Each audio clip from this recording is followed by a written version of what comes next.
You got to eat them to keep them. So the pork is just absolutely succulent and delicious. So that's the reason we do that side of it.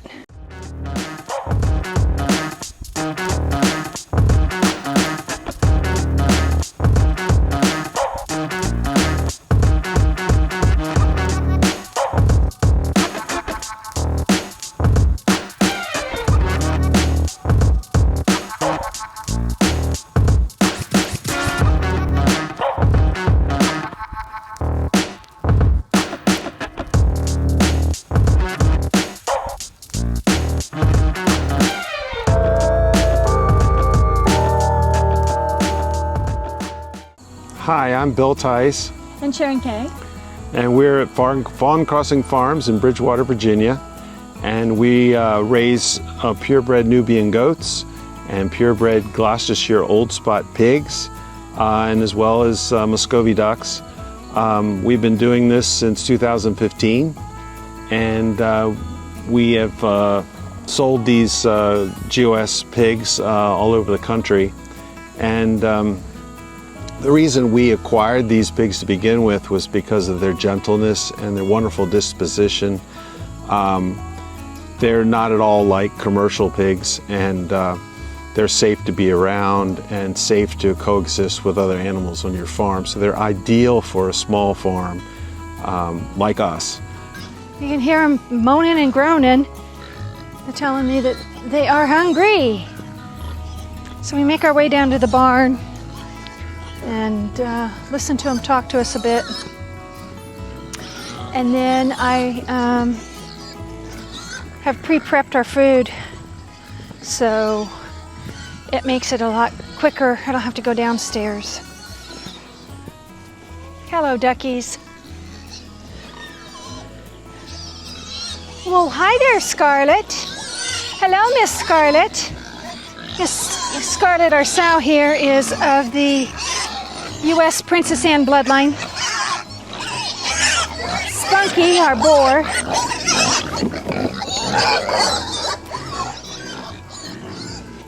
is a UK2 Gerald. We'll feed her first, and then we'll give Spunky a little food, and then we'll feed the piglets the rest of it. That's usually how it ends up.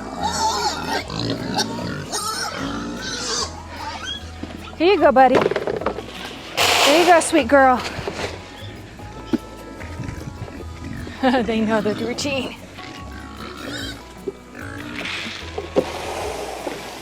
And our animals get between 4 and 6 pounds of feed per day. It's a custom sow ration. This is where Scarlet has ended up. So we typically give her, because she's nursing animals, up to twice the amount of feed that normal grown animal gets. 15%, basically no animal byproducts in our feed. And as you can see, they tend to do pretty well. Hey guys, hey guys. Did you get a nut to eat? Huh? Did you get a nut to eat? Yeah? No, you're still searching and hunting and doing all that good stuff? Hi, Scarlet. Hi, Scarlet. Scarlet is our U.S. Princess Anne sow. The sow lines within the breed there's 15 of them. So Princess Anne's, to my knowledge and experience, is the largest of size in the particular breeds. And then we also have a Star Antoinette, a Muriel, and a Countess line here on our farm. Our boar back here, Spunky, is a UK2 Gerald boar brought in by the imports of from 2017, and he's a third generation animal. His grandfather was the one imported, and the significance of him is he was one of the first born east of the Cascades here to spread the genetics across the country. Of the 15 sow lines we had ended up with only 4 left in the most recent history before 16 and 17, when Loretta Heath did hers in 16 and Luther and Julie Clevenger imported in 17. This is progeny of all of those animals, with the exception of our U.S. Princess Anne line. So the animals back here are, some are feeders, some will be breeders, but they are mostly boars and barrows back here in what we call our bachelor pad. And you'll get to maybe see that in a little bit. So we've got ducks, a few chickens. Bill really enjoys chicken eggs, as many people do. I can no longer eat them. So we've added ducks to our farm, and muscovy have been a great choice. They're very prolific, mild-mannered. They don't quack, they hiss. In a sense, some people believe them to not be full ducks, that they might be crossed with the turkey, but nonetheless, they're delicious and their eggs are fabulous. And there's just a variety of colors. We started out with 3 or 4 birds, and this is the result. They're very good layers and breed well. And this here is our 2 latest animals that we've acquired. We purchased off of a farm down in Texas that is part of the UK2 import. And this guy here is Travis. He is a Rufus Patrick boar and full UK genetics. The little guy over here, Sleeping Coleman, is a Rufus boar, and he rounds out our boars. We will hopefully at some point have a Sambo. So there's the four boar lines available within the breed, and we've brought these 2 in to increase genetics as well as to be able to provide breeding pairs from here on our farm. We continue to work on creating diverse pairs to help the breed become more sustainable so it doesn't die out. The best way to do that, I think, is being a responsible breeder, registering the animals that are used in a breeding program, and then as well as you got to eat them.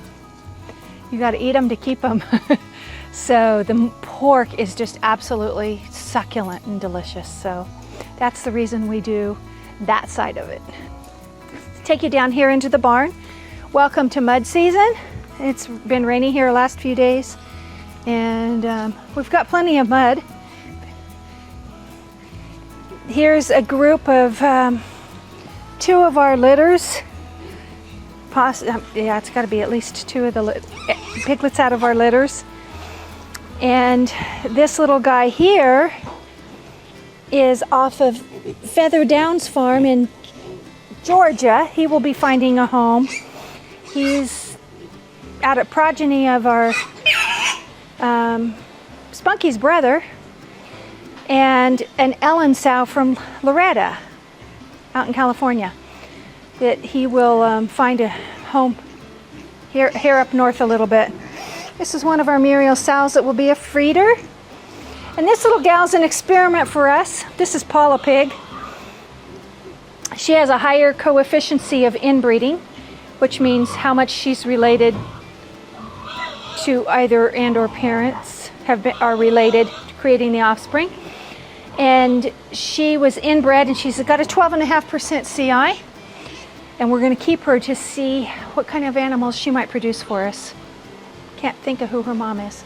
Anyway, in here is Wendy. In here finishing up her dinner is Wendy, our full UK2 Muriel that is progeny from Casper and Spirit, our first breeding pair from the UK that Spirit now calls home up in New York, and spreading those genetics. And we've retained Wendy to breed with the other 2 boars. Hi there, girl. If you notice on her eyebrows, this is something that was pointed out to me from another breeder who has some of her animals. This particular line, and it comes from their dad, I'm sorry, sweet girl, seem to have dark eyebrows, and they actually call their gilt eyebrows. So it wasn't until it was mentioned to me that I even noticed that was something that was going on. So that's the Mariel line, and just a couple of the pigs doing their thing. And in here we have eating dinner. We have Peaches, who is also of the U.S. sow line. She's sister to Scarlet. She will be soon calling home to another farm here in Virginia. Again, a big, deep-bodied, full, large-size animal with a straight back, nice hocks, nice hams, ears spread wide apart, not past the nose. And some of the animals have the large black spots with the gray around it, and some do not. It's just interesting to see how they turn out differently with the same genetics. So one of the things that is important to us, as well as the health of the animal, is to create a safe space for all ages and all levels when they're together. So when you've got little guys like this, as opposed to animals in here that might be of a little bit bigger, these guys are about 3 months old. Those are a little over a month old. And this one's about 3 months old. You've got to make sure when you're feeding them that every age is getting the proper amount of feed. If you have to separate them off when they're fed. Do that with our sows so that they can eat the appropriate amount of food so they are not overeating or undereating if they happen to be nursing. Part of that is being able to separate them when they need to be separated into different stalls and having, in a sense, private space for the different ages of the animals that you need in your barn. Yes. You gonna be a good mama when it comes to your turn? You got a nice shape. You're having too much fun over there. You got a nice shape. Look at these hams on her. Look at just the front leg, man.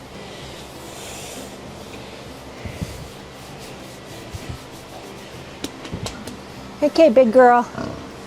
Okay, big girl. Why are GOS pigs important, Farmer Sharon? They are important, one, genetic diversity in different lines, breeds of pigs. And more importantly for us is the fabulous meat, as well as creating, again, the genetic diversity so they can be sustainable.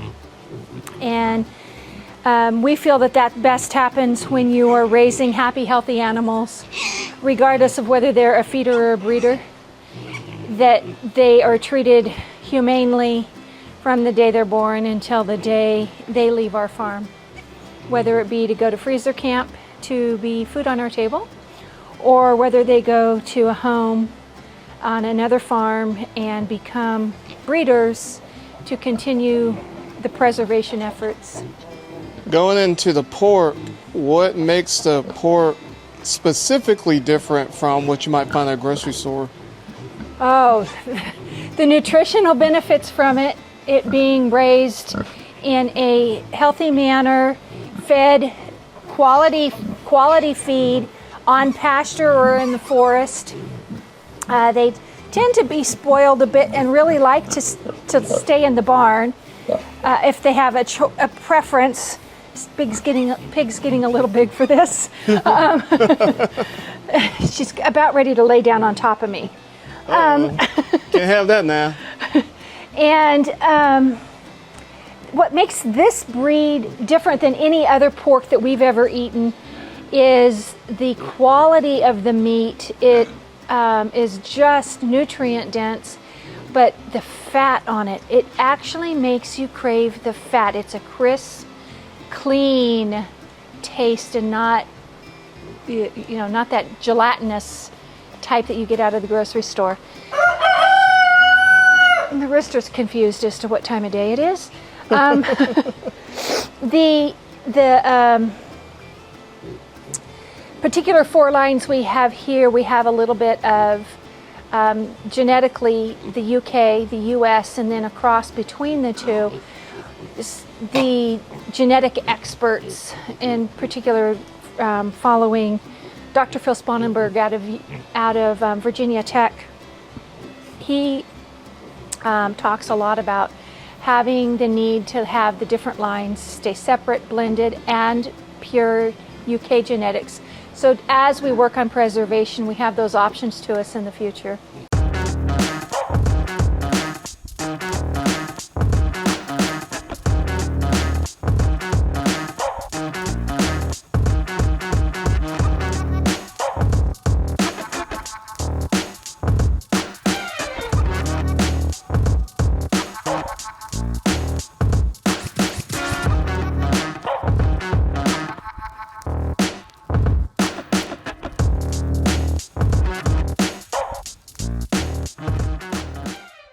All right, so who we're about to go see? We're going to go in here and see Miss Diana, who is a Star Antoinette. Her grandmother is the only one here in the country, in the U.S. She came off of Loretta Heath's farm. And she is probably about 3 weeks out from farrowing is our best guess. So she's heavy in pig. She's very hungry. As you can see, she's now stealing food. She's very preggers. She caught the preggers. Look at that. And she's personality-wise a little more quiet, actually, than some of the other pigs, like Paula Pig, who just walked up to me and wanted love and attention. She doesn't seem to seek that out. So you can see the personality differences in the animals. Right, girl? Huh? Is that so? Huh? Are you gonna talk to me? She says, no, I'm busy eating. She's very heavy in pig. Farrow in the next 3 to 4 weeks. Very heavy in pig. You can see the rounded belly and the voracious appetite. She, personality-wise, is a little quieter and calmer than some of the other pigs that we have here on the farm. And generally is non-confrontational. Except for that just moment right there, right? Right, except when it comes to food. But she tends to enjoy, a little TLC now and again, just like every other animal that we have. In a lot of ways, the GOS pigs are, Gloucestershire Old Spots, are like big dogs. Well, I was going to say, she has excellent conformation. Talk about what you're looking for and other GOS breeders are looking for when they think about conformation for a sow. Okay, you want somewhat of a broad shoulder. You want a straight back line. Hips that come out, they don't go straight back. Kind of hard to tell when you're pregnant. But when you want them to waddle their hips a little bit as they walk, you want them up on their pasterns, not flat-footed. Straight legs, both front and back.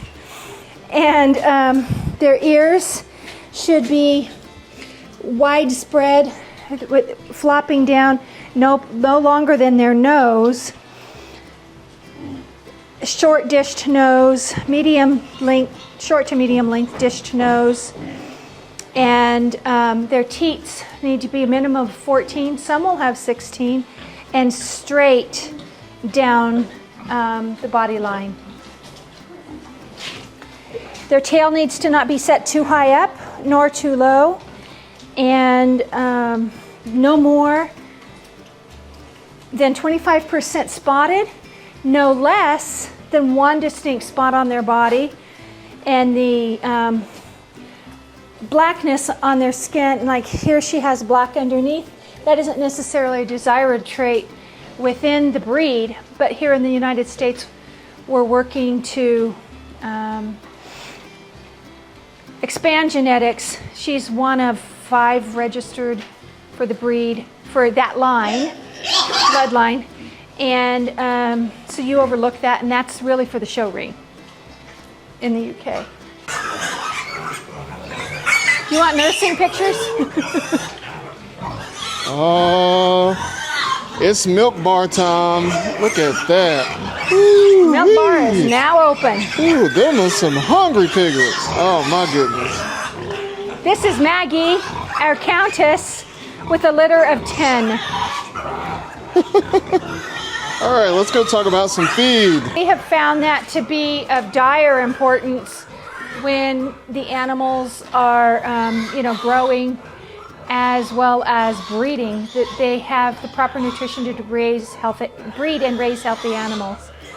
Our feed is a custom sow mix that it comes to us pelletized. That is about half the cost of bag feed. We found it was important to save those costs in an effective manner once we reached 3+ animals. So a ton of feed is what's produced in our bins that Bill put together on a 4x4 pallet. It's delivered, and a ton of feed lasts us with the animals we currently have on the farm approximately 2.5 to 3 weeks. Cool, and what are some feed ingredients that you guys have for your special blend? Ooh, that's a good question, Ryan. One of the things that we did was we took out the animal byproducts on our feed so that they're getting basically just natural grown items, corn and wheat and vitamins, that type of a thing. I don't remember all that's in it, but it's a balanced product that we went to our nutritionist at our local feed mill that they created for us. And we have approximately 7 or 8 other farms now using the product. So it's pretty cool stuff. You don't need to come in here. No, Piglet. Come on. Oh no, pig's escaping. Oh, there we go. Oh, all right. Boy, she's grumpy. Come on now. I'll have to come back to her. She is very protective of her food today. So one of the things that we noticed in our pigs is some really like privacy. So when they're farrowing, they can see nobody. Versus behind you, there's in this stall over here, is some pigs don't really care. So they don't mind that this is open here. And that's a big piece for some of the animals when they're farrowing is approximately.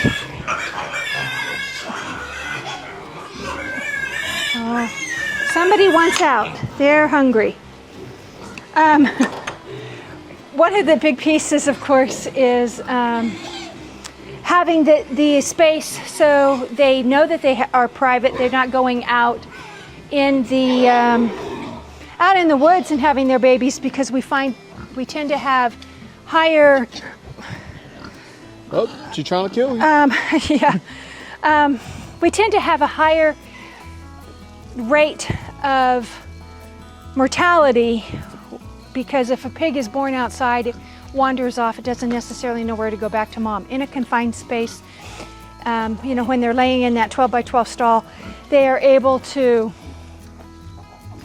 have space from mom, but yet be safe from the outdoor elements. And so one of the other big pieces we feel for healthy animals is being able to pasture, rotate, and do that sort of a thing.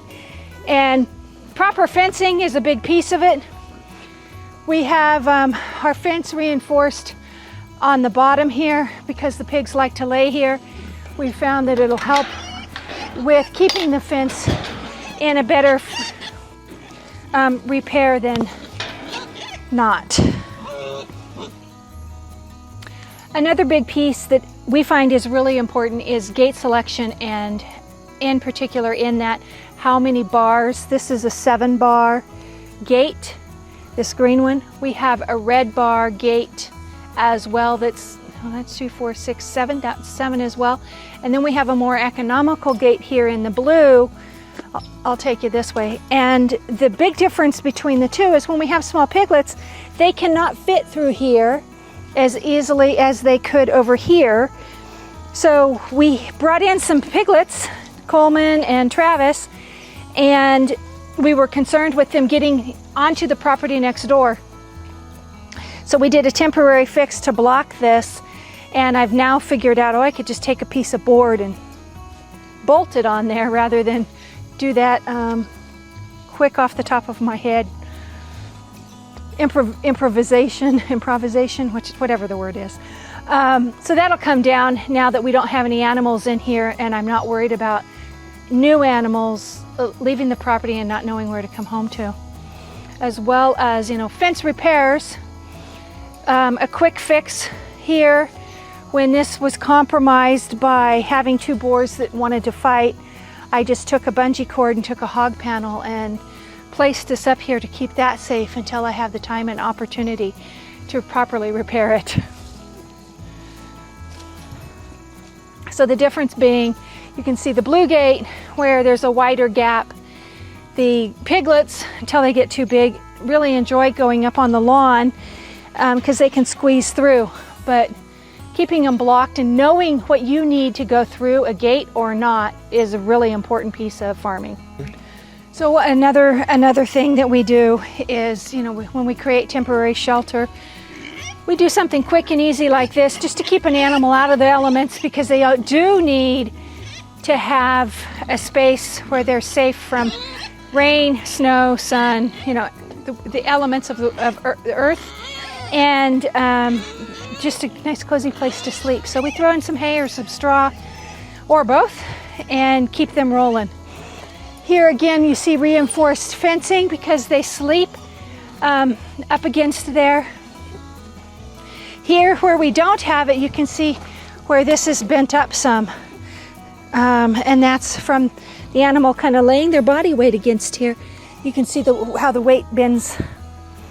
So places like that should be reinforced a little bit more. You gotta make it easy for the morning to be able to dump some feed. There we go. They tend to get it out of place. So let's take a walk up to our bachelor pad, and we call it our bachelor pad because that's where our boar typically calls home when we need him separated from the sows for farrowing, or when he's babysitting the other feeders or smaller animals that we don't want in the barn. Let's take a walk.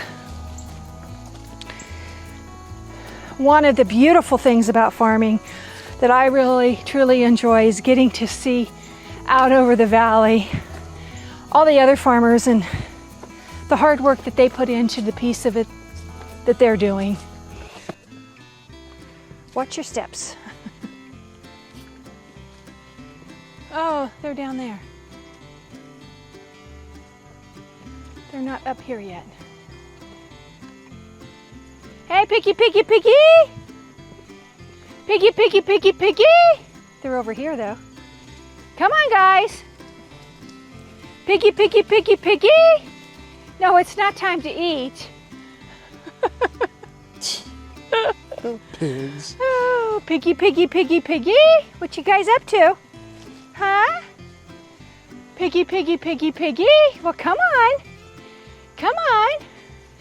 Let's go talk about the bachelor pad, where you sleep at night. Yeah. Is this where you call home? Huh? Is this where you call home here? Huh? Yes. Oh my goodness. I'm happy to see you too. Yes. Yes. No treats right now. Yeah. No bananas. No bananas. Hi, Scarlett. No, I didn't bring anything to eat, honey. No, I didn't, sweet girl. All right, so this is attached to your actual house, huh? Yes, it is. This is underneath our deck. So we have a dining table up there. We enjoy, you know, quiet moments of the day. And underneath here we have our bachelor pad that these guys sleep in. In the wintertime we have this closed off to hold in the heat. In the summertime we open it up. We've got a fan for their comfort. A water nipple over there, so in case anything ever happens they have water. But being spoiled animals, they get their water changed anywhere between 2 and 6 times a day depending upon the temperature outside. And they just think this is a great place to be.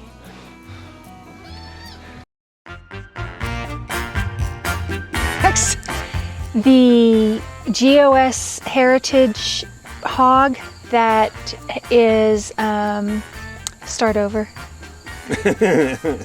A multi-species farm that focuses on raising animals in a